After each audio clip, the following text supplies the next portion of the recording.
이제 마지막 강의를 시작하도록 하겠습니다.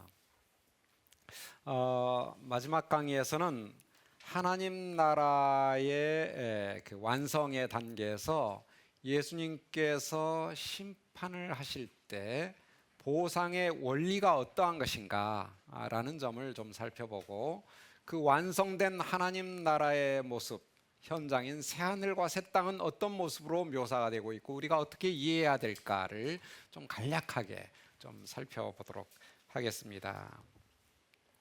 먼저 저희들이 좀 살피고자 하는 것은 마태복음 20장 1절부터 15절에 걸친 비유입니다. 포도원 품꾼 비유인데요.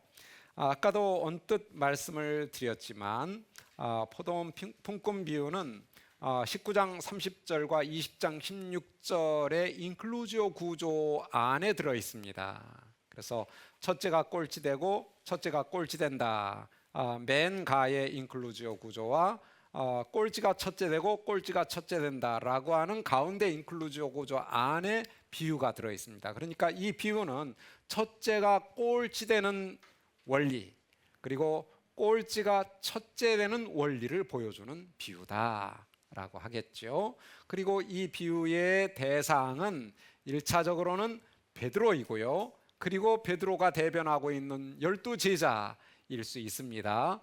그리고 이제 궁극적으로는 사실 우리 모두가 다 그 대상이 될 수 있겠죠. 아무튼 이 비유는 베드로의 질문으로부터 비롯되었습니다. 베드로의 질문은 19장 27절에 이에 베드로가 대답하여 이르되 보소서 우리가 모든 것을 버리고 주를 따라 싸운데 그런즉 우리가 무엇을 얻으리까? 라는 질문이에요. 사실 앞선 문맥에서 부자 청년이 한 질문은 이겁니다. 16절에 어떤 사람이 주께 와서 이르되 선생님이여 내가 무슨 선한 일을 하여야 영생을 얻으리까? 라고 했어요. 그러니까 영생을 얻으려면 21절에 내 소유를 팔아 가난한 자들에게 주라, 그리하면 하늘에서 내게 보화가 있으리라. 그럼 여기서 보화는 영생을 지칭하는 것이고, 그 다음 문맥에서 보면 그게 하나님 나라임을 알 수 있고, 그래서 13장 44절 비유와 연결되는 것을 알 수 있죠. 그렇다면 베드로는 27절에서 보소서 우리가 모든 것을 버리고 주를 따랐습니다. 그러면 뭐를 얻을까요? 문맥에서 보면 답이 나오지 않아요? 영생을 얻는 것이죠. 예, 영생을 얻는 거예요. 답이 분명합니다. 근데 베드로는 거기에다 대고 그런즉 우리가 무엇을 얻으리까? 영생은 따놓은 당상이고 그 밖에 뭔가 더 얻기를 바라는 것 같아요. 그도 그럴 것이 다른 사람은 몰라도 우리 12사람은 예수님을 3년 넘게 졸졸졸졸 따라다녔습니다. 그리고 베드로의 마음속에는 은근히 그 중에 1등 누군 줄 아시죠? 제가 제일 먼저 따라다녔어요. 적어도 마태복음의 구조 속에서 보면 4장 18절 이하에서 누구를 제일 먼저 부르시는가? 베드로를 제일 먼저 부르셔요. 베드로, 안드레, 야고보, 요한을 부르셔요. 그러니까 베드로가 1등이에요. 그리고 12명의 제자를 쭉 나열할 때도 10장에서 누구를 제일 먼저 쓰나요? 베드로를 제일 먼저 써요. 거기다 변화산에도 베드로, 야고보, 요한 세 사람만 데리고 가셨어요. 그러니까 베드로는 어떤 면으로 봐도 자기가 1등이다라는 아주 확고한 신념이 있었던 것 같아요. 그에 반해서 야고보와 요한은 항상 자기들은 2등, 3등이었던 것 같아요. 여기에 대한 콤플렉스가 좀 있긴 있었던 것 같고요.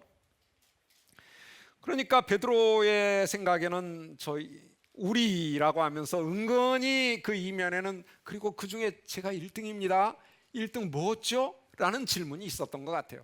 예수님의 답변이 그것을 드러내 보여주고 있는 것이죠. 그래 너 첫째다. 근데 첫째가 꼴찌 된다 라고 답변하고 있는 거예요. 그러니까 베드로의 기대 자체, 질문 자체가 뭔가 문제가 있는 거예요. 문맥은 분명히 영생을 준다라고 했는데 영생 이외에 또 뭔가를 요청하고 있는 거예요. 그래서 중요한 것은 28절 29절입니다. 예수께서 이르시되 내가 진실로 내게 이르노니 세상이 새롭게 되어 인자가 자기 영광의 보좌에 앉을 때 나를 따르는 너희도 12보좌에 앉아 이스라엘 12지파를 심판하리라.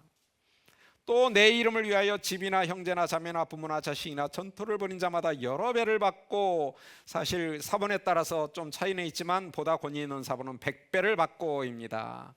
또 영생을 상속하리라.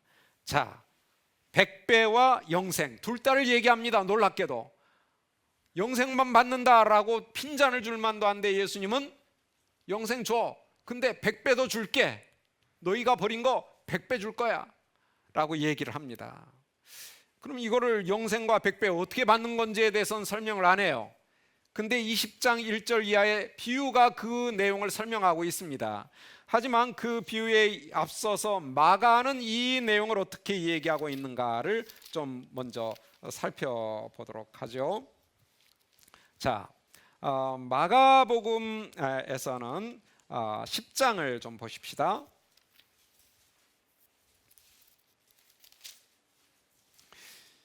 자, 17절 이하 재물이 많은 사람에 대한 얘기가 쭉 나오는데 29절부터입니다. 예수께서 이르시되 내가 진실로 너희에게 이르노니 나와 복음을 위하여 집이나 형제나 자매나 어머니나 아버지나 자식이나 전토를 벌인 자는 현세에 있어 집과 형제와 자매와 어머니와 자식과 전토를 100배나 받되, 100배는 어디에서 받는 것입니까? 현세에서, 이 세상에서 받는 것이에요. 100배를 받기는 받습니다. 근데 이 세상에서 받아요. 근데 100배만 받는 게 아니라 뭣도 겸하여 받는다? 박해도 겸하여 받는다. 내세에서 영생을 받지 못할 자가 없다. 내세에서 받는 것은 딱 한 가지입니다. 뭐예요? 영생입니다. 그러니까 내세에서는 영생만 받는데 현세에서 버린 것에 100배를 받는다는 거예요. 100배. 그리고 박해를 겸하여 받는다. 근데 여기서 이제 100배가 뭐냐를 좀 생각은 해봐야죠. 100배가 문자적인 100배인가 아니면 좀 다른 의미의 100배인가. 문자적인 100배라면 집과 전토, 집 한 채 바치면 몇 채 받아요? 100채. 땅 100평 바치면 몇 평 받아요? 물론 이제 같은 급의 땅으로. 예. 명동 땅 바쳤더니 깊은 산골에 뭐 만평 100개 줘봐야 아무 소용이 없죠. 자, 똑같은 수준으로 만평을 주신다는 거예요. 이렇게 이해도 되나요? 만약에 그러려면 그 안에 있는 내용들도 그대로 적용을 해야죠. 형제 자매 100배로 주겠다. 이건 괜찮아요. 저는 뭐 형제 자매가 다섯인데 저희 넷이 400명이 되는 거 뭐 나쁘지 않습니다. 형제 많아서 뭐 얼마나 좋아요. 근데 문제는 어머니입니다. 어머니 한 명 버리면 몇 명 얻어요? 100명을 얻는다. 아버지가 장가를 100번을 가든지 어떻게든지 이게 어떻게 가능한지 모르겠어요. 자식, 이건 더욱더 심각합니다. 어머니는 아버지 책임이지만 자식은 누구 책임이에요? 제 책임이에요. 제가 애가 넷인데 400명이 된다? 이야, 이거 4명도 지금 제가 헉헉거리고 있거든요. 거기다 또 손주들까지 나니까 더 힘들어요. 힘들다고 하면 안 되는데 행복해요. 행복한데 이 몸이 한계니까 여기저기 다 해주려는 게 이게 보통 신경 쓰이는 일이 아닙니다. 뭐 페이스타임 좋은데 여기 보면 또 저기 봐야 되고 뭐 아주 시간도 굉장히 많이 들어가요. 400명은 감당이 안 됩니다. 그래서 no thank you 하나님, 그냥 4명으로 족합니다. 그런 게 아니겠죠? 그런 게 아니에요. 영적인 보상을 얘기하는 거예요. 그러니까 육체적인 그 형제자매, 어머니 그리고 자녀들을 버리면 영적으로 100배 이상의 관계들을 얻는다는 거예요. 교회 가면 모두가 다 형제요, 자매요, 어머니들이요, 자녀들입니다. 그래서 제가 다니는 교회에서는 모든 여자들은 다, 어른 여자들은 이모예요. 남자들은 뭘까요? 삼촌. 애들이 다 이모, 삼촌. 저는 뭐라고 부를까요? 나이가 이제 60이 넘어가면 할아버지로 또 이게 승진이 아니라 내려갑니다. 삼촌 자격을 잃어버려요. 할아버지. 애들이 할아버지 할아버지 부르는 게 얼마나 좋은지 몰라요. 손주들이 그만큼 많은 거죠. 걔네들이 다 제 손주니까. 그러니 이게 영적으로 엄청나게 많은 가족을 주겠다는 것이에요. 그런 의미가 아주 강력한 것이 100배를 주겠다는 명단에 보면 어머니는 있는데 버린 명단에 있는 명단이 하나 없어요. 뭐가 없어요? 아버지가 빠졌어요. 왜 그럴까요? 모든 믿는 자들에게 아버지는 누굴까요? 하나님 아버지 한 분밖에 안 계셔요. 그러니까 아버지는 100배를 주지 않아요. 한 분으로 족해요. 그러나 나머지는 다 100배를 준다는 것이에요. 그러니까 집과 전토도 마찬가지입니다. 집 한 채 바치면 100채가 아니라 집 한 채 바친 만큼 그 이상의 엄청난 영적인 소유들을 누리게 할 것이다. 이런 의미로 이제 이해를 해야죠. 근데 그것이 박해와 더불어 온다라는 것이 아주 특별해요. 힘들다는 거예요. 고생이 된다는 거예요. 그 특권은. 근데 마태는 이렇게 자세하게 얘기를 하지 아니하고 100배를 받는다라고만 말하고 20장 1절부터 15절의 비유를 소개하면서 마가가 설명한 내용을 좀 더 이야기식으로 설명해 나가고 있습니다. 자, 이야기의 내용을 보면 일꾼들을 고용하는 부분이 있고요. 그 다음에 품삯을 지불하는 그림이 나옵니다. 그리고 결론이 16절에 주어지고 있어요. 자, 일꾼들을 고용할 때 보니까 1절 2절 천국은 마치 품꾼을 얻어 포도원에 들여보내려고 이른 아침에 나간 집주인과 같으니 그가 하루 한 데나리온씩 품꾼들과 약속하여 포도원에 들여보냈다. 아침 새벽녘에 나갔어요. 아마 6시쯤인 것 같아요. 6시에 나가서 일꾼들을 불렀습니다. 그래서 포도원으로 보냈어요. 그 대신 품삯을 정했습니다. 그때 당시엔 일반적으로 성인 남자 한 사람의 품삯이 한 데나리온이에요. 그러니까 그 수준대로 한 데나리온 줄 테니까 가자 해서 갔습니다. 근데 그 다음에 오전 9시부터 5시까지 계속 나갑니다. 9시에, 12시에, 3시에, 5시에 계속 나가요. 그래서 또 일꾼들을 불러옵니다. 근데 9시부터 부를 때는 얼마 주겠다는 얘기를 안 해요. 참 이거 불안하죠. 고용은 냈는데 품삯이 얼마인지를 몰라요. 많이 줄까? 적게 줄까? 누구에게 달렸을까요? 주인에게 달렸어요. 주인 맘먹게 달렸어요. 그래도 아무튼 일을 안 한 것보단 나으니까 가요. 제일 특별한 것은 5시입니다. 품삯 6시에 줄 텐데 5시 1시간 전에 나가서 또 불러왔어요. 물었어요. 왜 여기서 이렇게 일을 안 하고 놀고 있냐 그랬더니 저희를 불러주는 사람이 없어서 이렇습니다. 이 사람들 책임이 아니에요. 누가 불러주지를 않아서 못 간 거예요. 그럼 내가 부를게 하고 데려왔어요. 그래서 1시간 일했어요. 그렇게 일꾼들을 고용했습니다. 아주 특별하죠. 일반 그 주인은 이렇게 안 해요. 6시에 다 데려다가 그 사람들을 하루 종일 일을 시키지 누가 뭐 9시도 가고 12시에도 가고 3시에도 가고 5시에도 갑니까? 근데 갔어요. 아무튼 뭐 일이 갑자기 많아져 가지고 계속 불러야 되는지 모르지만 자, 그러자 이제 8절부터 15절까지는 품삯을 지불합니다. 근데 품삯을 지불할 때 관리인에게 품삯을 지불하도록 일꾼을 부를 때는 직접 나갔다가 이제 품삯은 관리인에게 시킵니다. 자, 지불해라. 저녁이라고 했는데 이 저녁은 아마도 최후의 심판을 상징하는 그런 분위기예요. 이제 다 끝났어요. 이제 그 임금만 지불하면 됩니다. 근데 관리인에게 품삯을 지불하라고 하면서 흥미롭습니다. 우리의 상식으로는 첫 번째 온 사람부터 줘야 공정하잖아요. 근데 꼴찌부터 주래요. 꼴찌부터. 이게 이제 30절의 말씀을 염두에 두게 합니다. 첫째가 꼴찌 되고 꼴찌가 첫째 된다. 꼴찌를 첫째로 줬어요. 하나님 나라는 원칙이 하나님께서 정하시기 나름이에요. 꼴찌 먼저 주겠다면 주는 거지 뭐 어떻게 해요. 예, 이유가 있을 거 아니에요. 왜 그렇습니까라고 따지는 것은 이제 하나님과 한번 맞붙겠다는 거예요. 하나님의 절대적인 진리와 권위를 무시하는 거죠. 도전하는 거죠.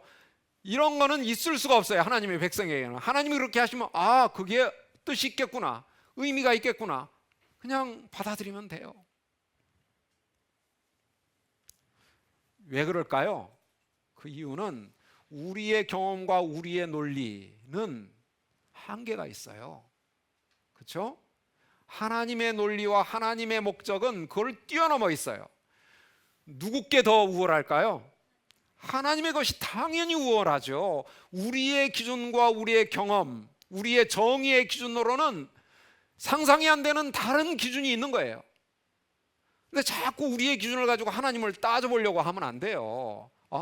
왜 그러시지? 궁금하긴 해요. 근데 뭔 이유가 있겠지?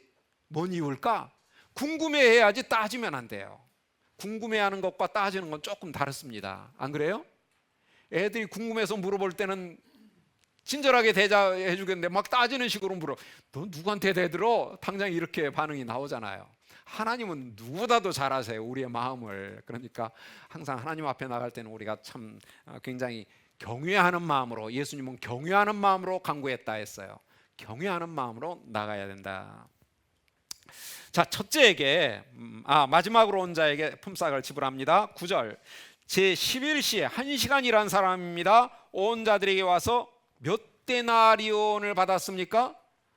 1데나리온을 받았어요. 상상할 수 없는 일이 벌어졌습니다. 1시간 일했으면 10분의 1 데나리온 받으면 돼요. 아니 12분의 1, 12시간 일했는데 1시간 일했으니까 12분의 1 데나리온 줘도 감지덕지예요. 근데 1데나리온을 줬습니다. 여기서 우리는 참으로 이 주인은 자비로운 분이시다, 관대한 분이시다라는 걸 깨닫습니다. 실제로 이 1시간 일한 사람은 하루 종일 기다리면서 얼마나 절망적이었을까요? 그 인생 자체가, 하루의 인생 자체가 정말 그냥 나락으로 떨어지는 하루였어요. 그러니 1시간이라도 가서 일한 것만 해도 고마워요. 근데 1시간 일한 12분의 1 데나리온 가져가면 온 식구들은 밥도 제대로 못 먹어요. 1데나리온이 4, 5 식구의 하루 식량값이거든요. 근데 12분의 1 가지고 몇 사람이 먹겠어요? 한 끼도 제대로 못 먹어요. 주인은 그것을 한 것 같아요. 네가 비록 1시간 일했지만 너희 식구는 먹여라 하고 1데나리온을 준 것 같아요. 여기까지는 뭐 괜찮아요.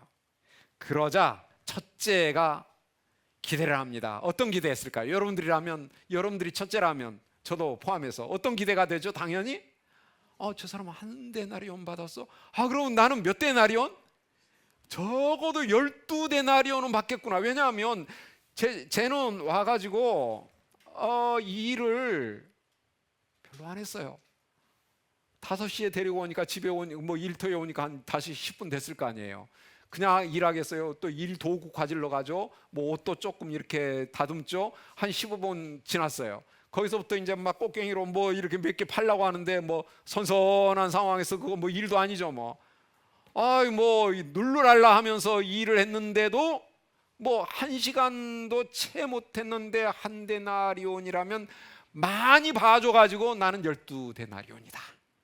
제대로 하자면 20데나리온도 뭐 참 일의 질로 봐서는 안 되겠는데 그래도 그냥 12데나리온만 줘도 난 괜찮겠다, 이렇게 기대를 했어요. 그런데 10절에 보니까 그들도 각각 1데나리온을 받았습니다. 이제 여기서 아주 긴장이 생기죠.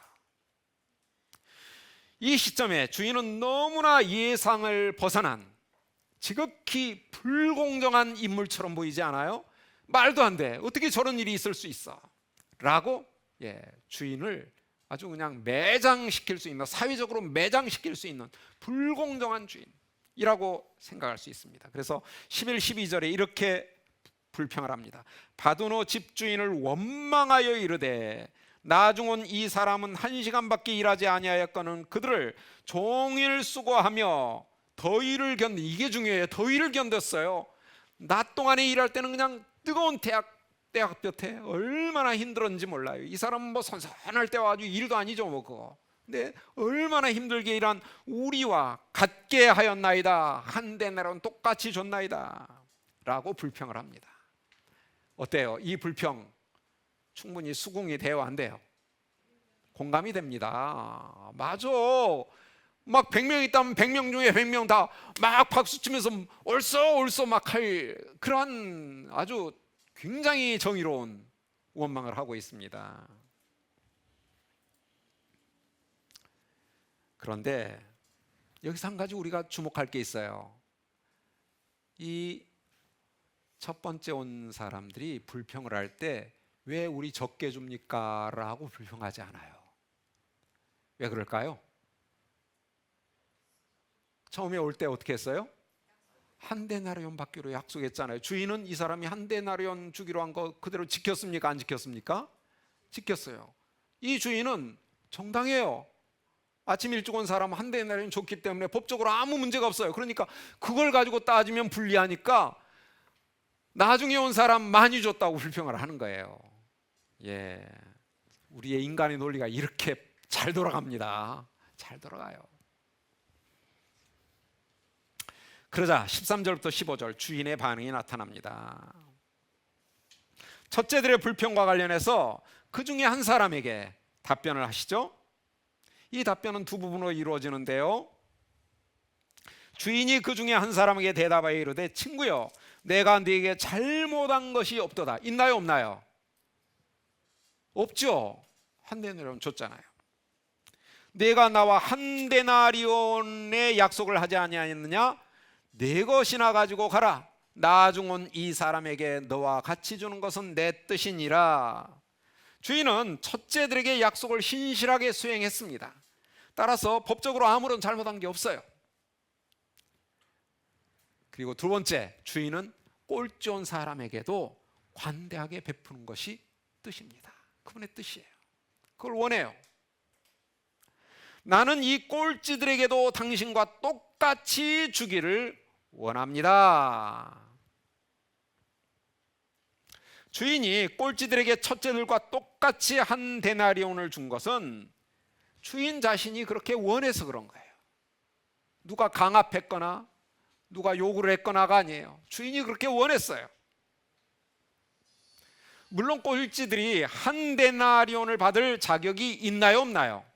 아무런 자격이 없어요. 12분의 1 데나리온만 받아도 감지덕지예요. 따라서 그들은 기대도 안 했을 겁니다. 한 데나리온 받기에. 그런데도 주인은 한 데나리온 주기를 원했어요. 고용주의 이러한 임금 지불의 원칙은 고용주의 입장보다는 일꾼들의 입장, 정당한 지급의 원칙보다는 자비로움의 지급 원칙을 중시한 결과입니다. 왜요? 아까도 말씀드렸지만 이 1시간 일한 사람이 12분의 1 정당한 데나리온을 받아가지고 갔을 때 그 식구들이 어떻게 하루를 살겠는가? 주인은 그걸 원하지 않습니다. 그의 필요를 채워주기 원합니다. 그러고 보니까 9시에 온 사람, 12시에 온 사람, 3시에 온 사람들도 얼마나 불안했겠어요. 얼마나 받을까? 이 사람이 제대로 주기는 할까? 약속도 아닌데 계약서 안 썼는데, 여러분들 계약서 안 쓰고 일을 해봐요. 얼마나 불안해요. 철저하게 자기의 임금은 이 사람이 어떤 마음을 먹느냐에 따라, 이 사람이 관대한 사람이냐 인색한 사람이냐에 따라 임금이 정해지는 거예요. 그렇게 줘도 뭐 법적으로 할 말도 없어요. 근데 이 사람들도 다 한 데나리온 받았어요. 그러니까 그 사람들에게 이 주인이 얼마나 은혜를 베푼 것인가, 그 불안함을 다 해소한 것인가. 그러면서 주인은 이렇게 말합니다. 내가 내 자신의 것으로 내가 원하는 것을 행하는 것이 적법하지 않소? 내가 원하는 것, 그거는 이 사람에게도 모두에게 한 데나리온을 줘서 하루를 살아갈 수 있도록 하는 것이요, 하나님께서 원하시는 것은 차가운 경제정의가 아닙니다. 경제정의를 많이 부르짖죠. 그렇게 하는 이유는, 사회운동하는 분들이 경제정의를 부르짖는 이유는 사회에서는 일한 대가도 제대로 안 주기 때문에 그러는 거예요. 일을 했는데 그 대가도 제대로 지불을 하지 않으니까 경제정의를 부르짖는 거예요. 일한 만큼은 주셔. 그런데 일한 만큼만 주는 것은 매우 차가운 경제 원리예요. 그 사람의 형편을 생각하지 아니하고 그 사람이 이만큼 일했으니까 이만큼만 준다는 것은 매우 냉엄한, 현실에서 보면 너무나 차가운 경제 정의예요. 정의로 모든 문제를 해결할 수가 없습니다. 하나님은 그런 차가운 경제 정의를 원하지 않습니다. 그분께서 원하시는 것은 그것을 뛰어넘어서 따뜻한 관대함, 즉 자비입니다. 자비로. 첫째들의 문제는 하나님 나라의 따뜻한 이 주인의 보상 원리를 자신들의 세상적인 차가운 보상 원리에 비추어서 매정하게 비판한 데 있습니다. 자기들 돈 나가는 것도 아닌데 왜 남의 일을 이렇게 참견이에요? 자기가 못 줬는데 주인이 줬으면 박수 쳐줘야죠. 사실 이게 하나님 나라 백성의 원리입니다. 내 거 좀 나눠주고 싶었는데 안 그래요? 이게 황금률의 원리 아니에요? 내가 대접을 받고자 하는데 남을 대접하라. 나는 한 데나리온 받는데 저 사람 11분의 1 데나리온밖에 못 받을 거 아니야. 그러면 우리 좀 이거 나눠가지고 좀 함께 나눠주지. 이런 마음 가지고 한 데나리온을 뭐 좀 쪼개가지고 나 7데나리온만 깎고 3데나리온 여기 주면 너도 9시 온 사람도 한 데나리온 더 줘봐. 그러면 우리 좀 그래도 어느 정도는 나눠서 가질 수 있잖아. 이렇게 해서 저 사람도 최소한 굶진 않도록 하자. 뭐 이런 얘기를 해야지 좀 따뜻해지지 않아요? 이게 복음의 원리예요. 근데 이 사람들은 자기 돈 나가는 것도 아닌데 주인의 돈으로 가지고 주는데 그거를 시기하고 있어요. 아니면 내가 선하기 때문에 당신의 눈이 악한 것이요? 하나님은 선언하십니다. 하나님의 이 기준은 선한 것이라는 거예요. 진짜 선한 건 뭐냐? 차가운 경제정의가 아니라 자비의 원리라는 거예요. 그게 하나님의 선이에요. 하나님이 정하면 그게 선이 되는 거예요. 선은 하나님의 기준에 달려 있으니까.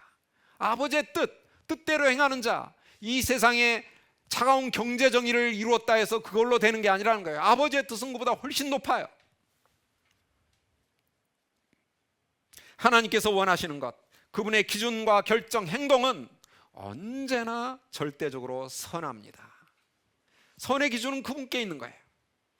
그것을 거부하는 것은 따라서 필연적으로 악할 수밖에 없는 것이에요. 악하다라고 말합니다. 당신의 눈이 악하오. 여기서 악한 눈은 탐욕스럽고 인색한 관점을 보여주는 것 같습니다. 그들의 자기 중심적 관점, 이 1시간 일해가지고 12분의 1 데나리온밖에 못 받으면 어떻게 될 것인가에 대한 아무런 관심이 없어요. 자기의 권리에만 관심이 있는 거예요.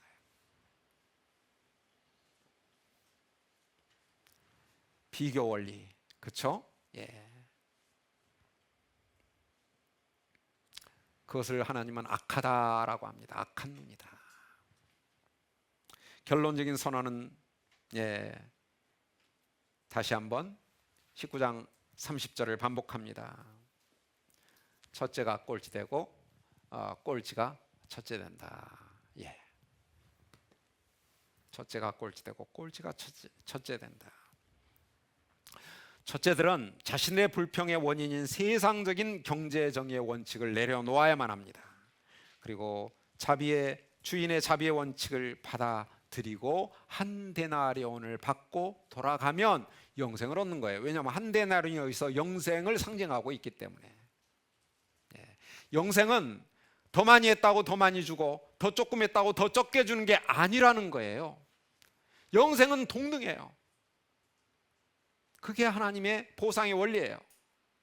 우리는 세상 경제적에서는 오래 하나님을 섬기고 오랫동안 열심을 내고 하면 뭔가 더 큰 상을 주기를 원하고, 그러지 못한 사람은 뭐 조그만 거라도 주면 감사한 줄로 알겠지만 하나님 나라의 보상의 원리는 그게 아니다. 하나님 나라가 완성될 때 예수님의 심판 자리에서 영생을 주는데 영생은 똑같이 주어질 것이다.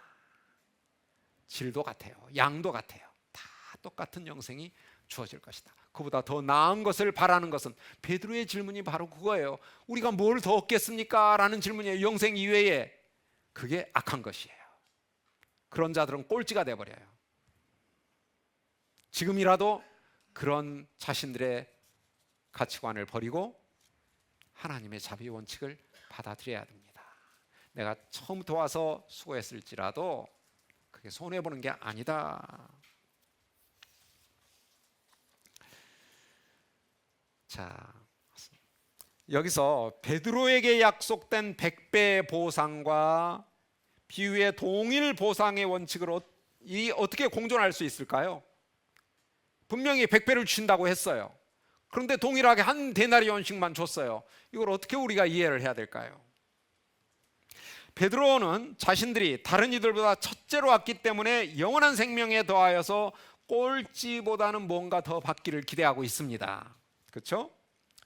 그러한 기대에 대해서 비유는 저녁 이후에 곧 오는 세상에서 베드로에게 주어질 것이 영원한 생명밖에 없다라는 사실을 아주 분명하게 확인해 줍니다. 그렇다면 19장 29절에서 언급된 100배 보상을 우리는 어떻게 이해해야 될까? 아까 말씀드렸지만 먼저 100배 보상은 물질적이거나 육체적인 것이 아니라 영적인 것이다 하는 것을 우리가 분명하게 확인할 필요가 있습니다. 그리고 그것이 주어지는 시대는 아까 마가복음에서도 봤지만 현 시대, 즉 포도원에서 일하는 기간 동안 주어집니다. 포도원에서 일하는 기간 동안 100배가 주어진다는 거예요. 자, 그러면 어떤 보상을 받았죠? 포도원은 주인의 지시하에 주인의 뜻대로 일하는 곳입니다. 그러니까 하나님의 다스림, 하나님의 통치를 받는 기간이에요. 이 통치는 강압적인 통치가 아닙니다. 인격적인 관계 속에서 누리는 통치예요. 누리는 통치. 그렇죠? 자기가 가진 모든 소유를 기뻐하며 팔아서 누리게 되는 그러한 통치예요.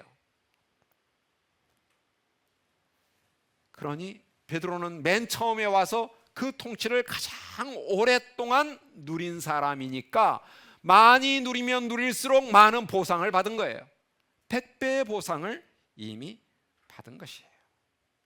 영적인 통치의 특권, 영적 통치의 누림을 우리는 그 특권이라 볼 수 있습니다. 그렇다면 12시간 일한 사람은 결코 손해본 게 아닙니다. 포도원 안에서 매우 안정된 목표를 가지고 일하면 한 데나리온 받으니까, 그렇죠? 그러면 잘 살 수 있으니까 행복하게 평안하게 하루 종일 누렸습니다. 그 안정감을 주인의 뜻대로 주인의 지시를 받으면서. 그에 반해서 1시간 일한 사람은 어떨까요? 그 사람이 이득 봤을까요? 그래서 우리가 이제 보통 얘기할 때, 야, 성경에서 제일 이득 본 사람이 누구냐 하면 예수님 십자가상의 한편 강도입니다. 왜냐하면 그 사람은 딱 아무것도 안 하고 주님께 대한 한마디의 말씀드렸다가 그걸로 그냥 오늘 너가 나와 함께 낙원에 있을 것이다 라고 했으니 얼마나 땡 잡은 거예요. 정말 이익 본 사람이다, 이렇게 얘기를 하는데 정말 그럴까요? 결코 그렇지 않습니다. 이 1시간 일한 사람은 새벽 6시부터 나와가지고 9시, 12시, 3시가 지나도록 일자리가 없었어요. 이렇게 기다리다가 집에 돌아가면 아이들이 아빠만 보고 있을 텐데 하다못해 그 조그만 그 붕어빵이라도 하나 들고 가야 되는데 아무것도 들고 갈 게 없어요. 마지막 1시간 남았을 때 얼마나 절망적이었을까요? 이 사람에게 하루는 정말 지옥 같은 하루였습니다. 그런 하루를 지냈어요. 그러니까 강도 그 한마디로 구원받았다 해서 그 사람의 삶이 행복했을까요? 전혀 그렇지 않아요. 정말 지옥 같은 삶이었을 거예요. 불안과 초조, 절망의 그림자로 고통당하는 기간이었습니다. 정작 포도원에서 참된 행복은 1시간밖에 누리지를 못했어요. 그러니까 이 사람이 이익 본 게 하나도 없어요. 이제 베드로는 현 시대에 예수님을 처음부터 따르면서 수고하였던 것이 고생일 뿐만 아니라 100배의 보상이다라는 사실을 깨달아야만 되는 거예요. 내가 이렇게 일한 것이 놀라운 특권이구나. 내가 이게 정말 고생하는 것만 생각했더니 박해를 겸하여 받는다 했잖아요. 그러니까 박해를 받는 거예요. 고생을 하는 거예요. 어려움을 겪는 거예요. 근데 그게 진짜 행복이었구나를 깨닫는 순간 그건 100배의 보상이 되는 거예요. 찌는 태양 밑에서 하루 종일 일한 그 수고, 힘들죠, 육체적으로는. 그러나 그것이 우리에게 주는 영적 유익과 기쁨과 행복은 1시간 일한 사람이 도무지 상상할 수도 없는 참된 놀라운 행복이었다는 것을 예수님은 밝혀주시고, 그게 현세에 받는 100배다. 그러니 그걸로 감사한 줄 알아. 그리고 그걸 누려라. 예, 그렇게 도전하고 있습니다. 자, 이 포도원 품꾼 비유는 그래서 경제 원리의 혁명을 우리에게 요구하고 있어요. 주인의 보상의 원리의 혁명을 요구하고 있어요. 하나님이 이런 분이시니까 우리도 그런 고용주가 되어야 합니다. 근데 이렇게 이제 고용을 했다가는 다 망해요. 뭐 한 1년도 안 돼가지고 다 문 닫아야 돼요. 우리가 현실을 인식하지 않을 수는 없는데 마지막 때 이루어지는 일입니다. 그러니까 이걸 너무 그냥 막 그 작업장에다가 사업장에다가 막 적용시키려고 하면 안 되고, 사업주는 사업장을 계속 유지시킬 수 있는 책임이 있거든요. 그래야 자기가 고용하고 있는 사람들을 먹여 살릴 거 아니에요. 그 사람들을 먹여 살리는 거예요. 그러니까 이 사람들을 잘 먹여 살리는 것은 적절한 균형을 이루어가는 것이 필요하다. 그리고 어떤 위기 상황에는 돕지만, 그러나 이 일반적인 경제 질서 원리를 어느 정도 지혜롭게 잘 유지하면서, 그래야 자기가 함께 일하고 있는 많은 사람들, 일하는 사람들을 먹여 살릴 수 있고 그 식구들을 먹여 살릴 수 있는 거예요. 그래서 이거를 너무나 섣불리 막 그 사업장에다 가지고 막 이렇게 하면 그것이 이 세상의 경제 원리에 잘 적용이 되기가 어려운 부분이 있어요. 그러나 그 원리와 정신은 우리가 늘 가지고 있어야 됩니다. 원리와 정신. 무엇이 진정한 하나님의 바람이고 뜻인가? 자, 이제 남은 시간 동안 저희들이 살펴보려고 하는 것은 하나님 나라의 완성의 시점에 어떤 새하늘과 새 땅의 모습이 그려지고 있는가를 좀 살펴보겠습니다. 요한계시록 21장입니다. 요한계시록 21장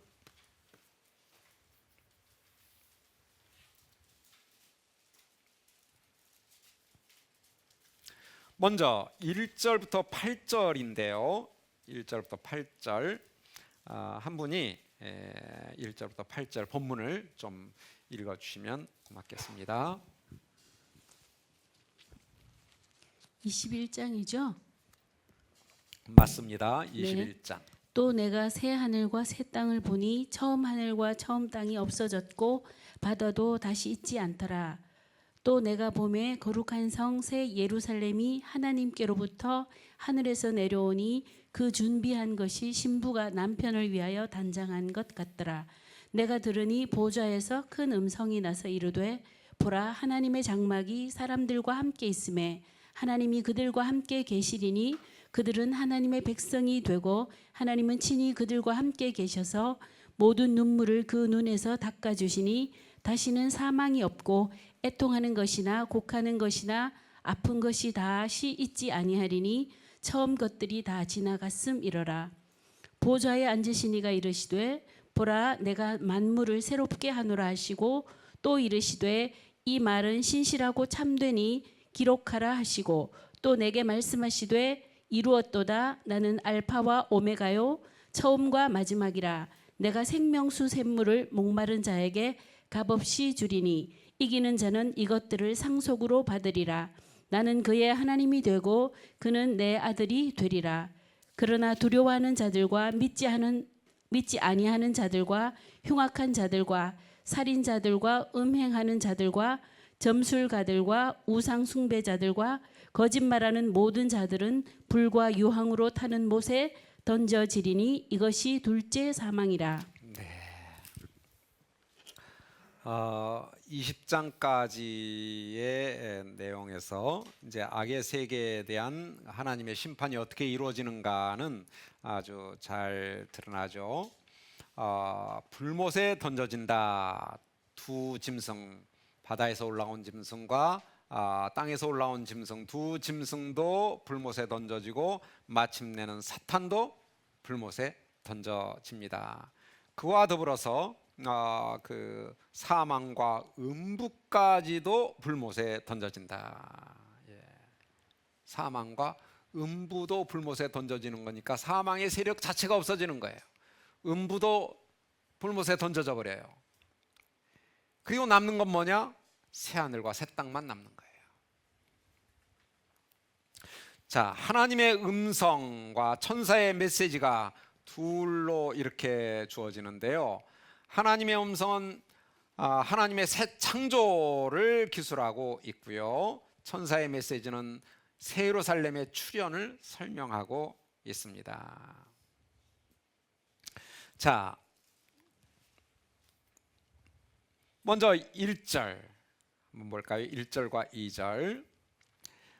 또 내가 새하늘과 새 땅을 보니, 새하늘과 새 땅, 새 창조죠. 처음 하늘과 처음 땅은 없어져 버렸다. 바다도 다시 있지 아니하다. 바다는 유대인들에게 있어서 악의 자리, 악의 처소로 이해가 되곤 했습니다. 그러니까 바다가 더 이상 있지 아니하다라는 말은 악의 세력이 더 이상은 존재하지 않는다는 거예요.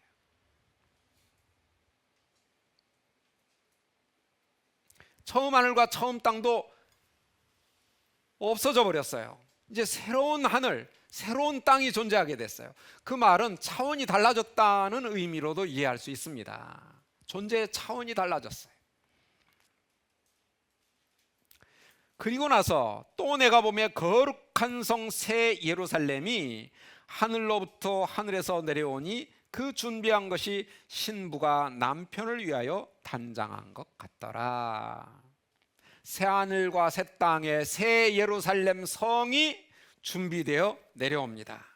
근데 그 새 예루살렘 성은 신부가 남편을 위하여 단장한 것 같다. 예, 신부의 비유가 되고 있습니다.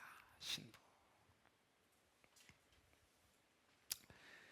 자, 여기서 새 예루살렘, 거룩한 성 새 예루살렘이 하나님의 백성 공동체가 거주할 장소인지 아니면 이 자체가 하나님의 백성 공동체인지에 대해서는 학자들 사이에 의견이 나뉘어 있기는 합니다.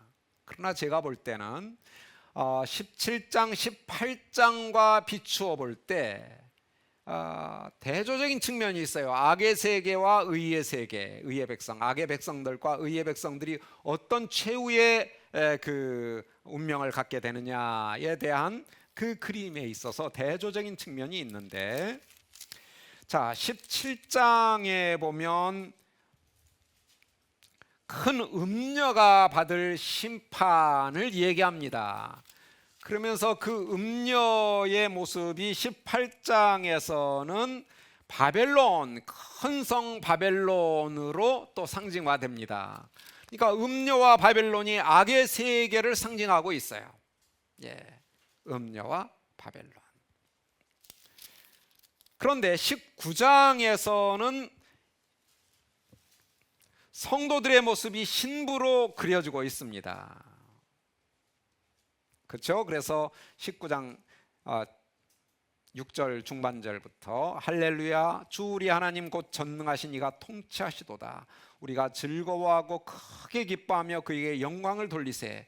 어린 양의 혼인 계약이 이르렀고 그의 아내가 자신을 준비하였으므로, 아내가 준비하였습니다. 그에게 빛나고 깨끗한 세마포 옷을 입도록 허락하셨으니 이 세마포 옷은 성도들의 옳은 행실이라. 이 신부가 성도들이라는 것을 알 수 있죠. 어린 양의 신부, 음녀와 대조를 이룹니다. 그런데 그 음녀와 대조를 이루면서 또 음녀는 바벨론하고 연결되었는데 여기서는 그 신부와 연결되는 것은 예루살렘 성, 거룩한 성, 새 예루살렘이다. 그러니까 그 음녀와 신부가 대응을 이루고 바벨론과 새 예루살렘이 대응을 이루어서 악의 세계, 의의 세계, 악의 백성들, 의의 백성들이 어떤 최후의 모습을 갖는가를 대응하는 그러한 그림인데요. 이 새 예루살렘이 하나님의 백성 공동체다라는 것을 좀 더 우리가 분명하게 확인할 수 있는 그 측면은 12절입니다.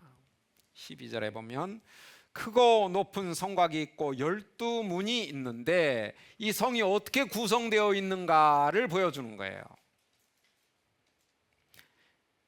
문에 12천사가 있고 그 문들 위에 이름을 썼으니 이스라엘 자손 12지파의 이름들이라. 문이 구약의 이스라엘 백성의 대표들인 족장들의 이름이 쓰여져 있다는 거예요. 12지파의 이름들이 쭉 쓰여져 있어요. 이 문들이 하나님의 백성 공동체를 상징하는 이 대문들을 볼 수 있습니다. 14절에 보면 그 성의 성곽에는 12기초석이 있고 그 위에 어린 양의 12사도의 12이름이 있더라. 그 성은 또 12기초석이 있어요.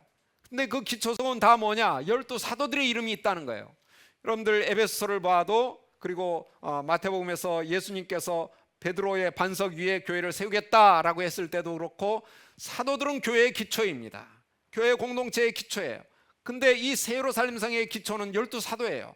그렇다면 새 예루살렘 성은 다름 아닌 교회 공동체.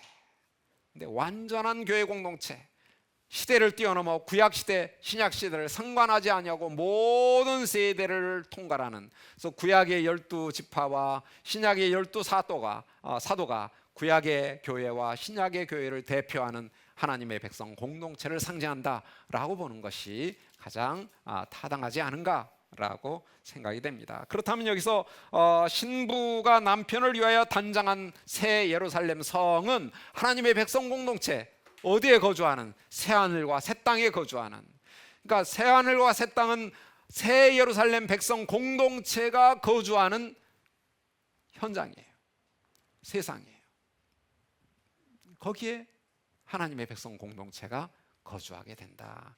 그러니까 새 예루살렘 성 안에 거주하는 것이라기보다는 새 예루살렘 성이 새하늘과 새 땅에 지내게 되는 그러한 백성 공동체를 형성한다, 이렇게 보는 것이 좀 더 타당하지 않을까, 저는 그렇게 생각을 하고요. 물론 다른 제안을 하는 주석들도 있다는 것은 말씀을 드립니다. 자, 그런 상태에서 3절, 내가 들으니 보좌에서 큰 음성이 나서 이르되 보라, 하나님의 장막이 사람들과 함께 있다. 이제는 하나님 따로 사람 따로 사는 것이 아니라 하나님의 장막, 우리가 출애굽 당시에 광야에서의 장막을 생각할 수 있죠. 하나님의 거처입니다. 하나님의 거처가 사람들과 함께 있다는 거예요. 하늘에, 하나님은 하늘에, 우리는 땅에가 아니라 새 하늘과 새 땅은 하늘과 땅이 만난 세상이에요. 그래서 하나님이 당신의 백성들과 함께 거하십니다. 그들은 하나님의 백성이 되고 하나님은 친히 그들과 함께 계신다. 임마누엘의 완전한 성취입니다. 임마누엘의 궁극적 성취예요. 지금도 임마누엘을 우리는 누리고 있습니다. 성령님을 통해서. 예수님의 제자들은 예수님을 통해서 임마누엘을 누렸어요. 그런데 그때는 성부, 성자, 성령 삼위 하나님께서 우리와 함께 계시는, 함께 계시는. 그래서 예수님 손도 만져볼 수 있고 얼굴도 볼 수 있고. 4절에 보니까 모든 눈물을 그 눈에서 닦아주시니 다시는 사망이 없고, 사망이 없을 수밖에 없죠. 왜냐하면 20장에서 14절에 사망과 음부도 불못에 던져졌다. 사망이 사라져버렸어요. 사망은 더 이상 존재하지 않습니다. 애통하는 것이나 곡하는 것이나 아픈 것이 다시 있지 아니하리니 처음 것들이 다 지나갔음이러라. 다 지나갔습니다. 산상설교, 팔복, 사복, 사화에서 참 역설적으로 보이던 그 약속이 여기에서는 그대로 현실로 적용되고 있습니다. 그러죠? 굶주린 자는 이제 22장에 가서 보면 배부르게 될 것이고 우는 자는 웃게 될 것이에요.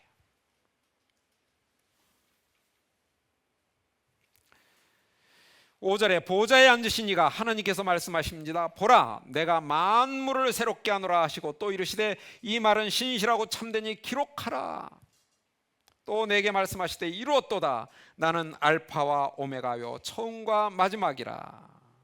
내가 생명수 샘물을 목마른 자에게 값없이 주리라. 알파와 오메가, 다 구약 성경에 하나님을 지칭하는 이름들입니다. 처음과 끝입니다.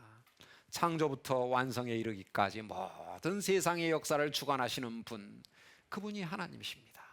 그리고 이 알파와 오메가는 예수님에게도 그대로 적용이 됩니다. 예수님도 알파와 오메가예요. 처음과 끝이에요. 그래서 예수님께서는 하나님과 마찬가지로 처음 창조 때부터 완성 때까지 하나님과 동역하신 그러한 분이시다라는 사실을 볼 수 있습니다. 그래서 22장 13절에 보면 나는 알파와 오메가요 처음과 마지막이요 시작과 마침이라.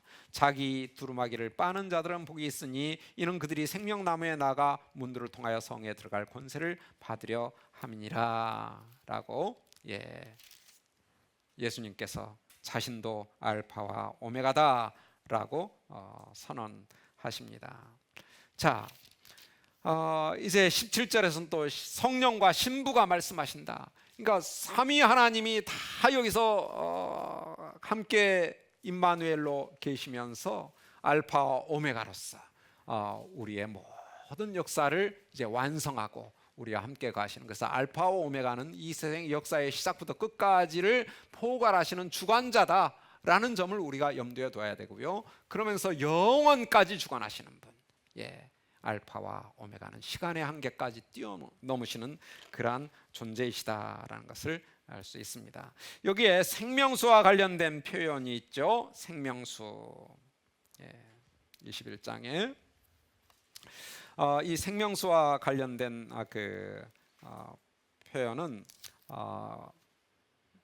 이사야 55장 1절에 보면 오호라 너희 모든 목마른 자들아 물로 나오라 돈 없는 자도 오라 너희는 와서 사 먹되 돈 없이 값 없이 와서 포도주와 젖을 사라. 이런 약속이 이제는 마지막 이 새 예루살렘 성 공동체, 하나님의 백성 공동체에게 주어지는 그러한 모습을 알 수 있습니다. 자, 이제 9절부터 22장 5절까지는 완성된 구원받은 공동체의 모습을 소개하고 있습니다. 완성된 구원받은 공동체의 모습이 어떤 모습일까를 다양한 방식으로 묘사하고 있는데요. 9절부터 14절까지는 새 예루살렘에 대한 개략적인 묘사가 있는데, 아까도 얘기했지만 성벽과 12대문, 구약의 백성 대표들을 지칭하고요, 12기초성은 신약의 백성 공동체의 대표들을 지칭함으로써 구약시대와 신약시대 하나님의 백성 공동체, 총체적인 하나님의 백성 공동체가 새 예루살렘 공동체다라는 것을 알 수 있습니다. 15절부터서는 치수를 잽니다. 내게 말하는 자가 그 성과 그 문들과 성곽을 측량하려고 금갈대자를 가졌더라. 그 성은 네모가 반듯하여 길이와 너비가 같은지라. 그 갈대자로 그 성을 측량하니 12,000 스타디온이요 길이와 넓이와 높이가 같더라라고 했습니다. 자, 여기에 보면 자로 잰다라고 했어요. 갈대자로 잰다라는 표현이 에스겔서에 또 많이 나타나는데, 건물들을 잽니다. 근데 재는 목적은 두 가지가 있어요. 하나는 심판을 위한 것이고 하나는 그 보호를 위한 것입니다. 요한계시록 11장에서 재는, 성전을 재는 이야기가 있었거든요. 자, 11장 한번 보면요, 또 내게 지팡이 같은 갈대를 주며 말하기를 일어나서 하나님의 성전과 제단과 그 안에 경배하는 자들을 측량하되 성전 바깥마당은 측량하지 말고 그냥 두라. 이것은 이방인들에게 주었은즉 그들이 거룩한 성을 42달 동안 짓밟으리라 라고 했어요. 성전을 청량했습니다. 청량은 보호를 위하여 청량하는 거예요. 근데 청량해서 제외시키는 것은 보호의 대상에서 남겨두겠다는 거예요. 근데 보호의 대상에 남겨두는 기간이 42달. 요한계시록에서는 11, 12, 13장에서 42달 3년 반 1260일, 이게 하나님의 백성 공동체가 광야에서 고난받는 기간입니다. 연단받는 기간이에요. 그러니까 그 기간 동안은 연단받도록 남겨두겠다. 이방인에게 바깥마당은 측량하지 말고 두라. 42달 동안 이방인들에게 짓밟힐 것이다. 그러니까 우리의 육체적인, 사회적인, 정치적인 형편들은, 경제적인 형편들은 여러 가지 어려움에 직면할 것이다라는 거예요. 믿음 때문에. 그러나 영적인 우리의 안전은 지키겠다는 거예요. 어떤 상황에서도 영적인 안전은 지키겠다. 그게 성전과 제단과 그 안에 경배하는 자들을 측량하는 것입니다. 그러니까 영적인 측면과 이 세상적인 측면을 구분해서 세상적인 고통, 고난, 위험은 우리가 42달 동안, 3년 반 동안, 1260일 동안은 겪는다. 겪도록 내버려 두신 것이다. 그러니까 우리가 이 세상에서 고난을 당할 때 이상하게 여기면 안 되는 거예요. 하나님께서 허락하신 거예요. 측량해서 제외시켰어요. 그런데 이제는 제외시키는 부분이 없어요. 완전히 안전한, 완전한 하나님의 백성 공동체로 청량을 하십니다. 근데 청량을 하는데 12,000 스타디온이라, 12,000 스타디온을 오늘날 치수로 뭐 굳이 얘기할 필요는 없지만 12,000은 상징적인 의미가 있어요. 12 곱하기 1000. 12는 완전수요, 1000은 최대의 수입니다. 가장 큰 수. 그러니까 가장 큰 완전한 하나님의 백성 공동체, 그게 정방형이다라는 것은 완전한 것을 얘기하는 거예요. 더 이상 더하거나 뺄 게 없다. 완성의 의미가 있습니다. 그러니까 이거는 하나님의 백성 공동체의 완성체다. 여기에 더하거나 뺄 게 없다. 하나님께서 원하시는 모든 백성이 이 안에 들어있다라는 것을 보여줍니다. 근데 그 규모가 얼마나 크냐, 상징적인 것이나 하지만 12,000 스타디온이면 미터로 하면 2,300km? 대개 비행기가 몇 킬로로 날죠? 아니, 그 속도가 아니라 높이 한 10km에서 날죠. 10,000m 정도 올라가니까 국제선은, 그죠?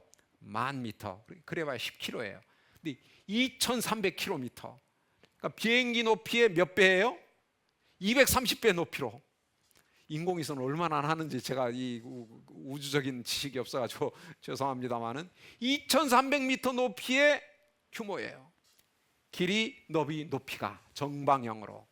이게 하나님의 백성 공동체의 모습입니다. 하나님의 백성 빠질 사람이 없어요. 다 들어가고도 남아요. 완전한 하나님의 백성 공동체를 하나님은 지키겠다, 안전하게 지킨다, 하나님이 그건 보장한다라는 차원의 자를 재고 있습니다. 그러니까 완성된 하나님 나라에서는 우리는 어떤 위협도 받지 않는 거예요. 안전하게, 안전한 모습으로 영원히 지내게 될 모습을 이렇게 묘사하고 있습니다. 그리고 144 규빗이다. 성벽의 높이가 12 곱하기 12가 144죠. 완전에 완전을 더하는. 그러니까 이 백성 공동체는 더 이상 흠잡을 게 없는 거예요. 그야말로 완전한 백성 공동체예요. 그런데 거기에 보면 이제 그 성곽의 이제 그 내용들이 나옵니다. 18절에 그 성곽은 벽옥으로 쌓였고 그 성은 정금인데 맑은 유리 같더라. 성의 성곽의 기초성은 각색 보석으로 꾸몄는데 첫째 기초성은 벽옥이요, 둘째는 남보석이요, 셋째는 옥수요, 넷째는 녹보석이요, 다섯째는 홍만호요, 여섯째는 홍보석이요, 일곱째는 황옥이요, 여덟째는 노옥이요, 아홉째는 다망옥이요, 열째는 비치옥이요, 열한째는 청옥이요, 열두째는 자수정이라. 성곽의 기초석들이 어떤 보석들로 이루어졌는가의 묘사는 하나님의 백성들이 얼마나 소중하고 보배로운 존재로 하나님의 영광을 드러내 보이는 존재들인가를 보여줍니다. 이게 뭐 진짜 그 보석을 얘기하는 게 아니에요. 그 보석이 상징하는 하나님의 영광, 그 영광을 하나님의 백성 공동체가 그대로 고스란히 보여주는 모습으로 존재한다는 거예요. 그러니까 하나님의 거룩하심과 하나님의 영광이 우리의 모습이라는 거예요. 얼마나 영광스러운 모습입니까? 지금 현재 우리가 얼마나 부족한데, 그러한 부족한 우리들을 변화시키셔서 부활했을 때 이런 공동체로 세우시겠다, 그런 그림을 지금 요한에게 보여주고 계시고, 그것이 이 기록에 담겨 있는 내용입니다. 사실 이 보석들 중에 많은 것들은 그 제사장의 흉배에 있는 12지파를 상징하는 보석과 많은 것들이 겹칩니다. 그러니까 하나님의 백성을 상징하는 그 제사장의 흉배에 있는 상징이 바로 여기에 반영되어서 하나님의 완전한 백성, 그것이 그 각 모든 하나님의 백성 공동체를 상징하는 것, 대표하는 것이다 라는 점을 보여주고 있습니다. 21절에 그 12문은 12진주니 각 문마다 한 개의 진주로 되어 있고 성의 길은 맑은 유리 같은 정금이더라. 예, 우리의 그 성의 길은 다 정금으로 되어 있다는 거예요. 정금. 우리가 얼마나 고귀한 그러한 존재들인가를 잘 보여줍니다. 그리고 문 하나가 진주로 장식된 문이 아니라 여러 진주를 갖다가 장식해 놓은 것이 아니라 문 하나가 진주라는 거예요. 여러분, 진주가 얼마나 고귀한지 고대 사회에서 모르시죠? 이만한 진주는 정말 몇 천억을 가는 그러한 가치를 가지고 있었대요. 예. 그런데 문 전체가 하나의 진주예요. 그 가치가 얼마나 할까요? 가치를 따질 수가 없는 그러한 고귀한 하나님의 백성 공동체를 상징한다는 것입니다. 근데 중요한 것은 22절입니다. 성 안에서 내가 뭐를 보지 못하였다 했습니까? 성전을 보지 못하였다. 성전이 없는 예루살렘 상상이 됩니까? 지상의 예루살렘이 하나님의 도시가 된 이유는 그 안에 성전이 있기 때문이에요. 근데 새 예루살렘은 놀랍게도 성전이 없어요. 이럴 수가. 말이 안 되죠. 그런데 이유가 있습니다. 이는 주 하나님 곧 전능하신 이와 어린 양이 그 성전이심이니라. 예수님이 말씀하셨어요. 예. 이 성전을 헐라 내가 3일 만에 다시 지을 것이다. 예. 너희들이 허물어라. 그럼 내가 다시 짓는다. 자신을 성전에 비유하셨죠. 마태복음에서는 성전보다 더 큰 이가 여기 있다. 예수님은 성전의 성취예요. 그런데 그 예수님이, 하나님이 그 자체가 성전이라는 거예요. 그렇다면 건물, 성전은 필요 없는 것이죠.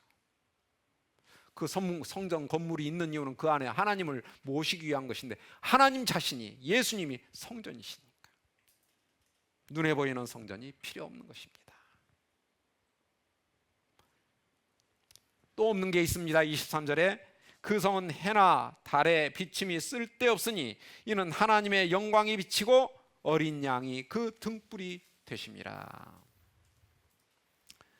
여러분, 하나님의 임재, 우리가 그 이사야서 한번 좀 보고 넘어갈까요? 아까 이 부분을 저희들이 좀 보지를 못하고 그냥 넘어왔네요.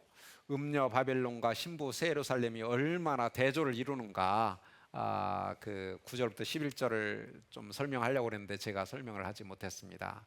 큰 음녀, 신부, 그렇죠? 큰 음녀의 특징은 음행입니다.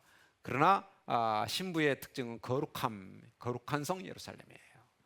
그리고 음녀는 하나님을 모독하는 이름들이 가득하였는데 새 예루살렘은 하나님의 영광으로 특징지어지는 그러한 그 대조성이 있다라는 점을 우리가 이 21장 9절부터 11절의 신부 새 예루살렘의 모습을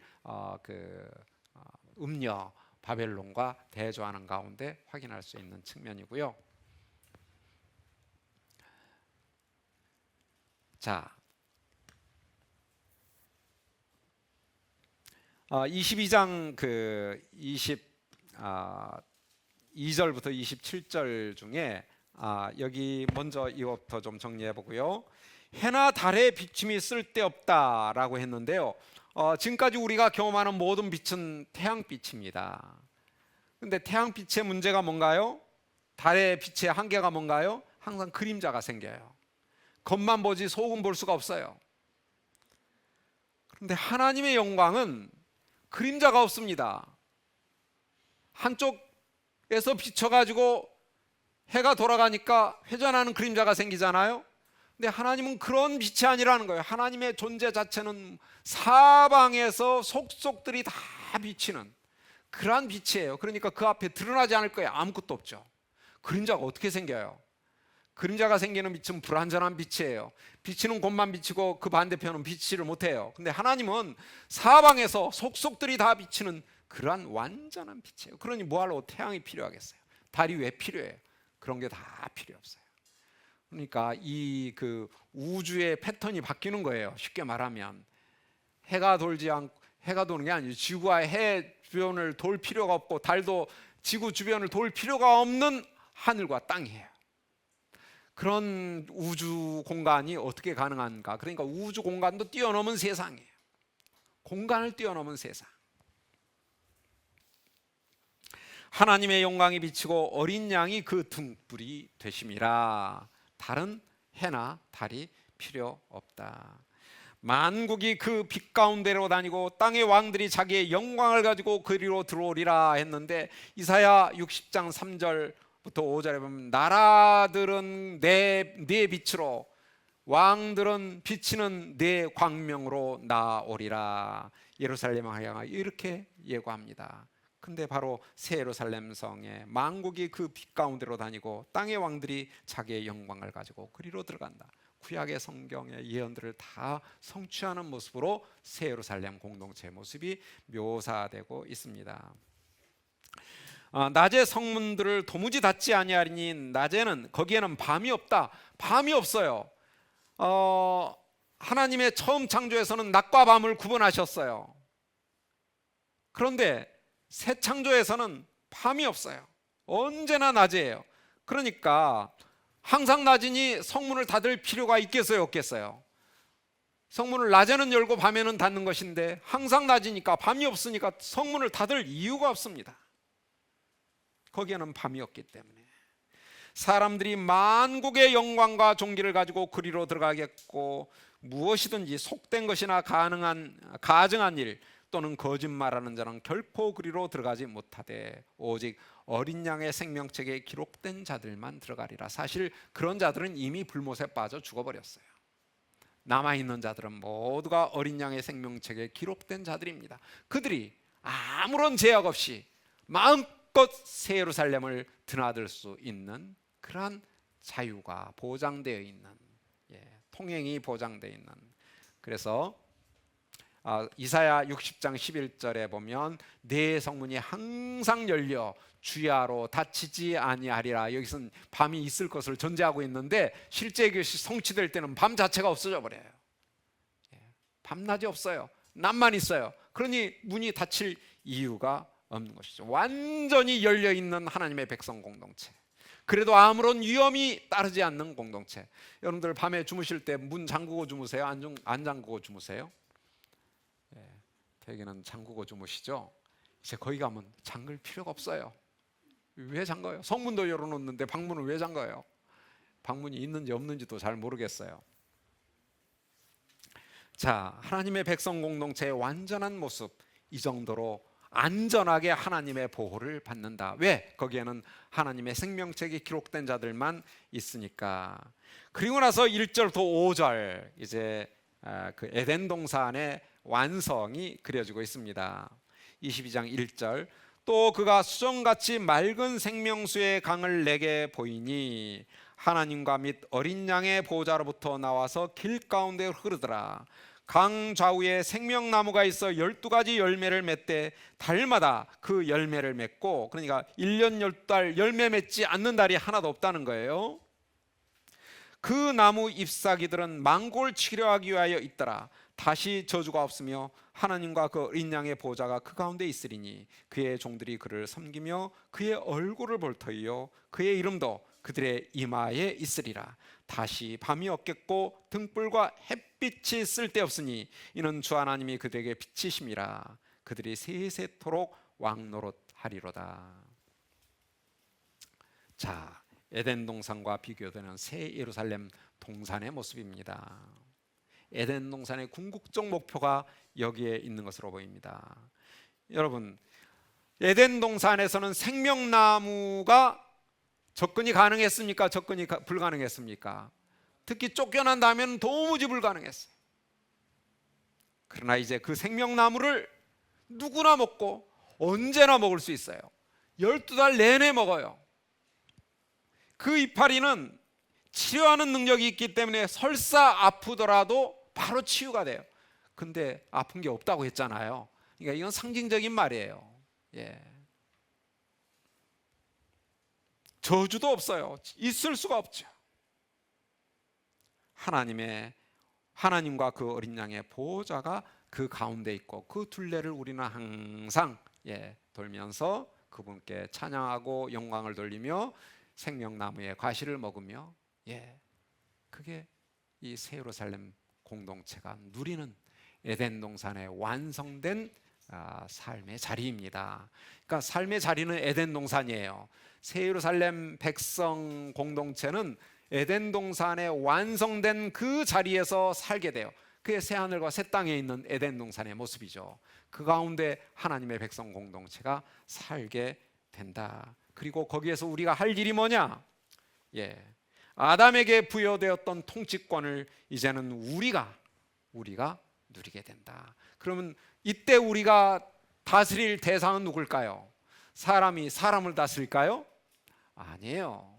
사람이 사람을 다스린 것이 아니라 새 하늘과 새 땅에 있는 모든 생명체들을 이제는 하나님의 완성된 백성 공동체가 다스리게 된다. 그런 하나님의 형상의 완성, 형상이 목표했던 통치권의 궁극적 완성이 우리 모든 하나님의 백성 공동체에게 주어진다.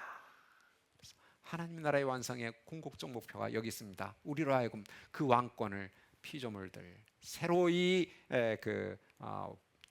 창조된 피조물들에게 부여하는 것, 시행하는 것, 그것이 우리에게 부여된 통치권이다.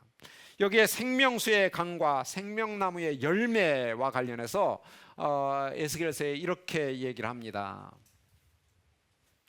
그가 나를 데리고 성전문에 이르니 성전의 앞면, 에스겔서 그 40장 이후가 그 성전과 관련된 예언들이죠. 47장입니다. 마지막 그 부분에서 성전 앞면이 동쪽을 향하였는데 그 문지방 밑에서, 그러니까 동쪽에서 물이 나와 동쪽으로 흐르다가 성전 오른쪽 계단 남쪽으로 흘러내리더라. 다시 천척을 측량하니 물이 내가 건너지 못할 강이 되었다. 그 물이 가득하여 헤엄칠 만한 물이요 사람이 능히 건너지 못할 강이라. 그가 내게 이르되 인자야 네가 이것을 보았느냐 하시고 나를 인도하여 강가로 돌아가게 하시고 내가 돌아가니 강 좌우편에 나무가 심이 많더라. 강 좌우가에는 각종 먹을 과실나무가 자라서 그 잎이 시들지 아니하며 열매가 끊이지 아니하며 달마다 새 열매를 맺으리라. 그 물이 성소를 통하여 나옴이라. 그 열매는 먹을 만하고 그 잎사귀는 약재료가 되더라. 이러한 예언의 성적 측면으로 이 22장 1절부터 5절이 그려지고 있습니다. 그러니까 여기에는 이제 구약과의 성적 관계 속에 그려지는 상징적 그림들이 많이 있죠.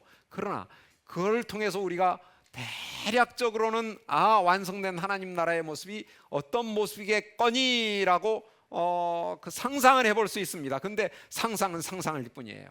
구체적인 그림은 우리가 우리의 지식과 우리의 경험과 우리의 논리로서는 도무지 그려지지 않는 그러한 초월적인 완성된 완전한 하나님의 백성 공동체의 모습과 에덴 동산의 새 에덴 동산이라고 말하는 게 어떨지 모르겠습니다. 여기에 그런 표현은 안 나와요. 그러나 그 새로워진 완성된 동산 안에서 새 하늘과 새 땅에 하나님과 예수님 그리고 성령님을 모시고 영원히 그 통치권을 누리게 될 그러한 하나님의 백성의 완성된 모습, 그게 하나님 나라의 완성된 모습이다 라고 우리가 좀 정리할 수 있을 것 같습니다.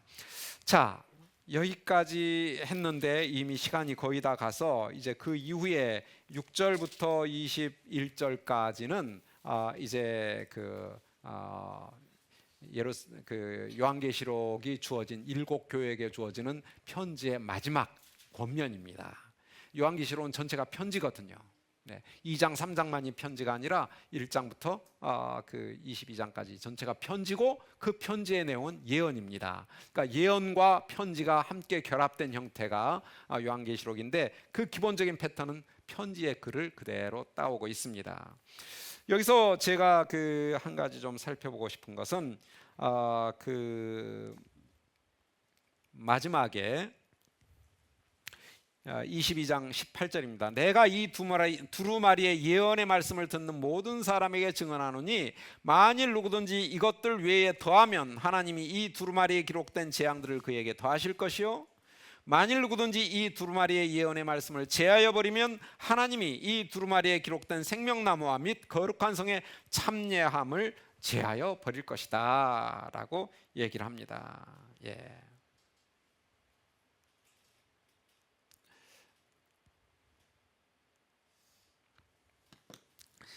자, 이 말씀을 읽으면서 신명기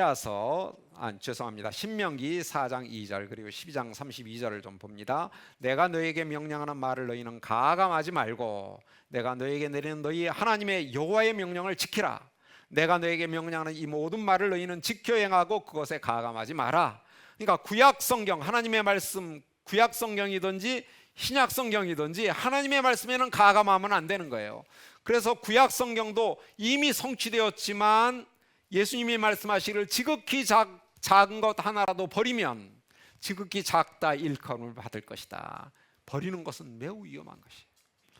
그러니까 하나님의 말씀의 기준인 내 선호도에 딸려 있으면 안 된다는 거예요. 좋은 거는 취하고 싫은 것은 빼고 그리고 내가 원하는 건 더하고 설교할 때 이런 위험성이 없지 않거든요. 본문은 읽어놓고 그 본문에 있는 내용 중에 내가 좀 전하기 좀 난처한 건 싹 빼버리고 그리고 내가 이 말씀과 더불어서 뭔가 좀 더 하고 싶은 말은 더 하고 이게 굉장히 큰 유혹이에요. 조심해야 됩니다. 하나님의 말씀으로 선포할 때는 가감하면 안 돼요. 선포해야 될 말씀은 다 전하고 더할 것은 하나도 없어요. 있는 그대로 전하는 것이 설교자의 책무입니다. 그러니까 이 말씀 있는 그대로 받아야 되고 지켜야 돼요. 받기만 하고 지키지 않으면 안 돼요. 지키라고 주어진 것이에요. 그래서 지키라라고 이제 그 신명기에서도 얘기를 하고 있습니다. 그러면서 20절 마지막에 이것들을 증언하신 이가 이르되 내가 진실로 속히 오리라. 속히 오리라. 이 말씀 하신 다음에 지금 몇 년 동안 안 오셨어요? 거의 2000년 가까이 안 오셨어요. 속히 오리라 했는데 2000년이 이게 웬 말입니까? 그런데 우리가 겸허하게 이 말씀을 받아들여야 돼요. 예수님께서 말씀하시는 속히의 그 시간이 얼마나 될지 우리가 알지 못하는 것이죠. 우리가 알지 못해요. 베드로는 이런 말도 합니다. 하나님께는 하루가 천년 같고 천년이 하루 같다. 그러니까 우리에게 더디게 보이는 것이 하나님께는 지극히 짧은 기간에 불과할 뿐이에요. 그리고 하나님께서 기다리시는 이유는 딱 한 가지입니다. 하나님께서 원하시는 작정하신 모든 자들이 구원에 이르도록 하기 위해서. 그래서 기다리시는 거예요. 우리를 위하여, 우리의 구원을 위하여. 그러니까 속히 오시리라 라고 하면 우리가 고백할 것은 아멘 주 예수여 오시옵소서. 아멘 주 예수여 오시옵소서. 언제든지 오십시오. 그러고 보니까 오늘 강의가 끝나는데 오늘은 안 오셨네요. 다행인가요? 아쉽나요? 다행이에요. 항상 아쉬워야 돼요. 빨리 오셔야 돼요. 속히 오시겠다 했는데 우리가 이 세상 살아가는 게 힘들면 빨리 오시기를 기다려요? 천천히 오시기를 기다려요? 빨리 오기 기다리죠. 근데 여기에 사는 게 너무 행복한 거예요. 너무 많은 게 좋은 거예요. 너무 많은 게 누릴 게 많아요. 그러면 예수님 조금만 더 있다가 오세요. 이거 아까워요. 이거 누리고 가야죠. 이럴 수밖에 없어요. 근데 아까 사복사화의 원리를 생각해 보면 우리 모두는 그냥 간절히 바라는 거예요. 주님 빨리 좀 오세요. 정말 힘들어요. 우리의 소망은 주님이 빨리 오시는 것밖에 없습니다. 하루라도 빨리 오세요. 간절히 기대하고 소망하는 그런 기대로 하루하루를 살아가는 것이 정말 주님의 약속을 갈망하는 하나님의 백성 공동체의 태도가 아니겠나. 자, 이렇게 해서 오늘 강의는 하나님 나라와의 완성과 관련해서 주 예수여 어서 오시옵소서, 이것이 우리 모두의 그 참 고백이 되기를 간절히 바라는 그런 마음으로 저의 모든 강의를 마치겠습니다. 이제 질문 받고 마지막 마무리를 하겠습니다. 교수님 그 강의 가운데요, 마지막 페이지에 에덴 동산과 비교되는 새 예루살렘 이렇게 말씀하셨는데요. 에덴 동산과 비교되는 새 하늘과 새 땅이라고는 말할 수 없겠습니까? 물론 새하늘과 새 땅이 에덴 동산의 새하늘과 새 땅의 에덴 동산의 그 어떤 한 부분인 것은 분명하죠. 아니, 그 에덴 동산의 성취된 모습이 새하늘과 새 땅의 그 부분인 건 분명한데, 새하늘과 새 땅이 이 모든 것이다라고 말하는 것은 새하늘과 새 땅을 좀 너무 제한하는 그러한 측면이 있는 것 같습니다. 하나님의 새 창조의 그 범위를 22장 1절부터 5절의 그림으로만 제한시키는 것은 적절할까? 왜냐하면 여기에 새하늘과 새 땅의 모든 그림을 그려주고 있는 것은 아니니까. 그러나 새하늘과 새 땅인 건 분명합니다. 예. 새 하늘과 새 땅이 예. 새 예루살렘보다는 범위가 더 넓지 않을까요? 넓죠. 당연히 넓죠. 예. 새 예루살렘이 새 하늘과 새 땅에 있는 것이니까요. 그러니까 어디 구속사적으로 본다면 에덴 동산의 회복이라고도 보는데, 회복이라기보다는 완성, 완성 그 내지는 지향되는 확장, 목표의 완성이라고. 좀 극단적으로 표현하면 에덴 동산에는 중동아시아에 있는 좁은 땅이었고, 하나님 나라, 하나님과 땅과 백성으로 본다면 아담과 하와 두 사람이 살았다면 새 하늘과 새 땅에는 30억, 40억이 살는지도 모르겠고, 이 지구 땅덩어리가 된다고 볼 수 없을런지요. 예, 아까 말씀드렸지만 이제 이 그 수치들은 상징적인 의미가 있어서 그거를 있는 그대로 우리가 그려보기는 뭐하지만, 하나님 백성 공동체 규모가 2,300km의 규모다. 길이, 넓이, 높이 모든 것들이. 그러니까 그 공동체 규모가 얼마나 큰가, 뭐 몇십억이 되는지 몇백만 명이 되는지는 제가 잘 모르겠어요. 그건 하나님의 권한에 달려 있으니까. 예, 우리는 뭐 수십억 될 줄 알았고 그랬는데 그게 수백억이 될 수도 있고 아니면 몇십만 명이 될 수도 있습니다. 그건 모르죠. 우리가 하나님께서 마지막으로 구원한 그 백성 공동체의 규모가 얼마나 될지. 그러나 허다한 무리라는 표현을 보면 우리의 그 상상을 뛰어넘는 그러한 규모의 백성 공동체가 아니겠는가라고 기대는 해볼 수 있어요. 그러나 아무튼 그 백성이 살고도 남을 만한 풍성한 그러한 그 세계인 것은 분명해 보이고요. 근데 그것을 우리가 공간적으로 제한하기는 참 어려운 것 같아요. 왜냐하면 공간을 뛰어넘는 세계일 것이기 때문에. 그래서 이제 실은 제가 그 요한계시록을 공부할 때 혹시 여러분들 기억하실지 모르겠어요. 도널드 거트리 교수님이라는 분이 계시는데, 그분은 신약 서론, 신약 신학 아주 중요한 책들을 많이 쓰신 분이고 주석들도 여러 권을 쓰신 분인데, 제가 86년도에 이제 그분께 요한계시록을 배웠는데 그분 연세가 그때 70세였어요. 그리고 그 강의를 끝으로 이제 가르치는 것도 은퇴하셨어요. 그러니까 마지막 수업, 우리에게 마지막 수업이 그분께도 마지막 강의였는데 세미나 시간이었는데 마지막 시간에 21장, 22장을 공부했어요. 근데 이제 이 강의를 다 들은 다음에 그 학생 중에 그 사무엘이라는 친구가 있었는데 그 친구 굉장히 인텔리해요. 그 케임브리지 대학에서 법학을 공부했나? 아마 그래요. 그래서 국제 변호사를 하다가 이제 신학을 하겠다고 온 친구인데 그 친구가 질문을 했어요. 얼마나 이제 제가 그 얘기한 건 그 친구가 머리가 좋은 친구다라는 거를 저를 훨씬 뛰어넘는 그런 친구였는데 질문을 하더라고요. 교수님, 내가 아무리 생각해도 21장, 22장에 있는 새 예루살렘을 보고 새 하늘과 새 땅을 보아도 그 그림이 어떤 그림인지 도무지 그려지질 않습니다. 좀 더 우리가 이해할 만하게 좀 설명을 해주세요. 그랬어요. 그랬더니 이 노 교수님께서 눈을 지그시 감으시고 한 1, 20초 동안 아무 말 없이 묵상을 하시더라고요. 그래서 뭔가 특별한 답변을 주시겠구나 하고 기다렸죠. 근데 눈을 지그시 뜨시더니 I'm not sure, 아니다, 나도 잘 모르겠다, 그러시더라고요. 아니 그 노 교수가 기껏 한다는 말이 나도 잘 모른다라는 말이 너무 실망스럽잖아요. 근데 그 다음에 그분이 이런 말씀을 하셨어요. 사무엘, 너가 만약에 상상이라도 할 수 있는 그러한 세계가 우리가 궁극적으로 내다보는 최종 목표라면 정말 우리의 모든 걸 바치고도 갈 만한 가치가 있겠냐? 실제로 우리가 상상하는 것들은, 상상이라도 할 수 있는 것들은 시간이 지나면 다 어느 정도 현실이 실현된다. 옛날 사람들이 하늘을 날아보고 싶어 했는데 비행기로 날잖냐. 달나라 한번 가보고 싶다 했는데 달나라 가지 않냐. 우리가 뭔가 할 수 있을까라는 상상이라도 할 수 있는 것들은 어느 정도 시간이 지나면, 기술이 발달하면 해낸다. 근데 그것은 우리의 경험의 한계 속에 갇혀 있는 것들이다.